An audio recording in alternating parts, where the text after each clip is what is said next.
तर नाशिक शहरातील खड्ड्यांच्या प्रश्नावर प्रशासनानं कामाचा वेग आता वाढवलाय।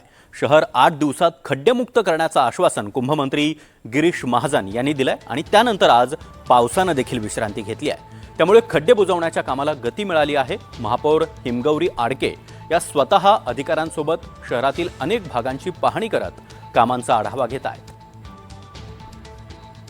नाशिक शहरातील खड्डे 8 दिवसात बुजवण्याचं आश्वासन मंत्री गिरीश महाजन यांनी काल दिलं होतं आणि आज आपण जर बघितलं तर कुठेतरी खड्डे बुजवण्यासाठी सुरुवात देखील झालेली आहे।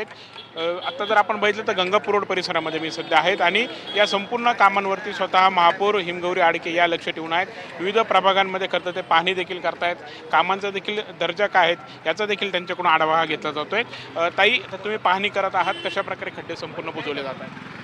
आता आपण बघतो आहे की सकाळपासून आम्ही सगळेच 3-4 दिवस झाले फील्डवर आहे। सन्माननीय कुंभमेळा मंत्री देखील इथे होते, त्यांनी प्रशासनाला आदेशित केलेलं आहे, आम्ही पण सांगितलं आहे। आता जे काही कामं कॉन्ट्रॅक्टरने पकडलेले आहेत त्याच्यामध्ये एक रस्ता जर बंद असेल आणि त्याच्यावर काम चालू असेल तर दुसरा रस्ता मोटरेबल करून द्यायची जबाबदारी देखील कॉन्ट्रॅक्टरवरती आम्ही निश्चित केलेली आहे।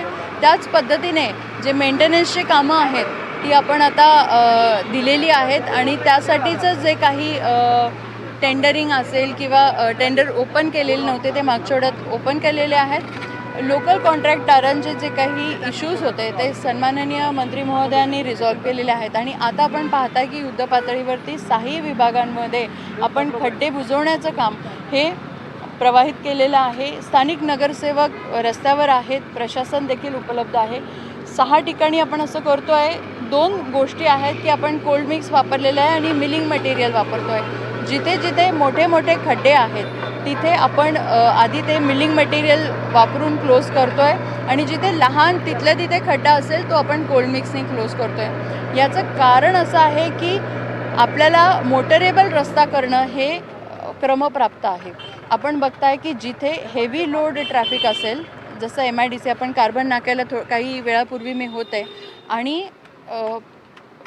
तिथे आपण इंटरलॉकिंगने पेवर ब्लॉक्स टाकतो आहे, खाली त्याला मिलिंग मटेरियल आणि इमल्शन टाकून पॅक करतो आहे, मग पेवर ब्लॉक्स टाकतो आहे, पुन्हा मिलिंग मटेरियल टाकतो आहे। इंटरलॉक पेवर्स टाकल्याने काय होतं की किती पण टनेजचं त्याच्यावरती लोड गेला तरीसुद्धा तो रस्ता निघत नाही आहे। आपण बघितलं की आधी मुरुम किंवा खडी टाकून जो काही रस्ता आपण रेग्युलर पद्धतीने पॅक करत होतो त्याच्यामध्ये लोकांना इश्यूज येत होते, चिखल होत होता आणि 2 व्हीलर घसरत होता।